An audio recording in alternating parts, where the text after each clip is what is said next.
Hello everyone, this is Dr. Lakshmoji Vipu, Chief Physiotherapist and Chiropractor at Dr. Lakshmoji's Physiocare, Aminpur, Hyderabad. ఈరోజు మనం discuss చేసే topic ఏంటంటే tennis elbow. అసలు ఈ tennis elbow అంటే ఏంటి, ఈ టెన్నిస్ ఎల్బో ఎవరిలో వస్తుంది, ఈ టెన్నిస్ ఎల్బో వచ్చిన తర్వాత మనం ఆ పెయిన్ ఎలా తగ్గించుకోవాలి, అది రాకుండా ఉండటానికి మనం ఏం చేయాలనేది తెలుసుకుందాం. జనరల్గా ఈ టెన్నిస్ ఎల్బో ఒకప్పుడు టెన్నిస్ ఆడే ప్లేయర్స్లో వాళ్ళకి ఈ లేటరల్ ఎపికాండిల్ సైట్లో ఇక్కడ ఎక్కువ లోడ్ పట్టడం వలన అది ఇన్ఫ్లమేట్ అయ్యి అట్లా పెయిన్ లాగా మారేదనమాట. సో అందుకని దానికి టెన్నిస్ ఎల్బో అనే పేరు వచ్చింది. ఇప్పుడు మనం చూసుకున్న దాన్ని బట్టి ఎలా ఉందంటే ఈవెన్ సాఫ్ట్వేర్ ఎంప్లాయీస్కి, ఎక్కువ బైక్ డ్రైవ్ చేసే వాళ్ళకి, ఎవరికి చూసుకున్నా సరే ఈ లేటరల్ ఎపికాండిలైటిస్ అంటే టెన్నిస్ ఎల్బో అన్నది కామన్గా చూస్తున్నాం. సో అది రాకుండా ఉండాలంటే మనం ఏం చేయాలంటే, మనం ఏదైనా ఒక వెయిట్ లిఫ్ట్ చేసేటప్పుడు కానీ, లేదంటే ఒకే పని మనం రిపిటేటివ్గా చేస్తున్నప్పుడు మనకి తెలుస్తూ ఉంటుంది.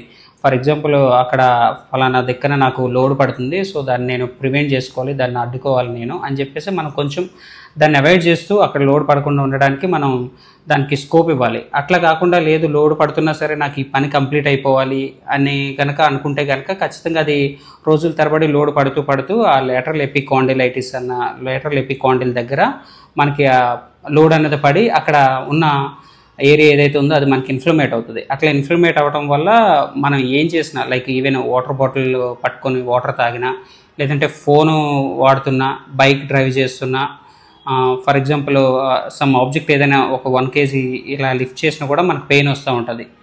అందువలన అది రాకుండా ఉండాలంటే ఇటువంటి ప్రికాషన్స్ అనేది తీసుకోవాలి మనం.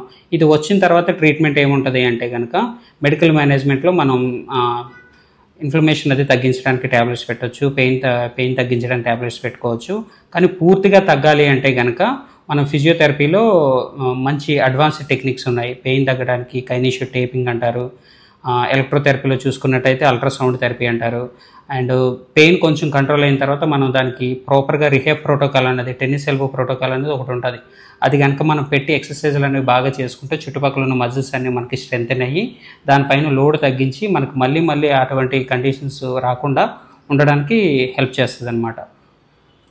మనకి జనరల్గా ఈ పెయిన్ మనం సబ్సైడ్ అవ్వడానికి, పెయిన్ తగ్గడానికి మా ఒక టెన్నిస్ ఎల్బో బ్రేస్ అనేది ప్రిఫర్ చేస్తూ ఉంటాం. మనకి ఈ సిమ్టమ్స్ అన్నది ఇది టెన్నిస్ ఎల్బో లక్షణాలని తెలుసుకోవాలంటే కనుక ఒక లోకల్లో మీకు దగ్గరలో ఉన్న ఫిజియోథెరపిస్ట్ దగ్గర కానీ, లేదంటే ఒక ఆర్థోపెడిక్ డాక్టర్ దగ్గరికి కానీ వెళ్ళి సంప్రదిస్తే వాళ్ళు ఎవాల్యుయేట్ చేసి మీకు ప్రాపర్ డయాగ్నోసిస్ అనేది చెప్తారు. Thank you.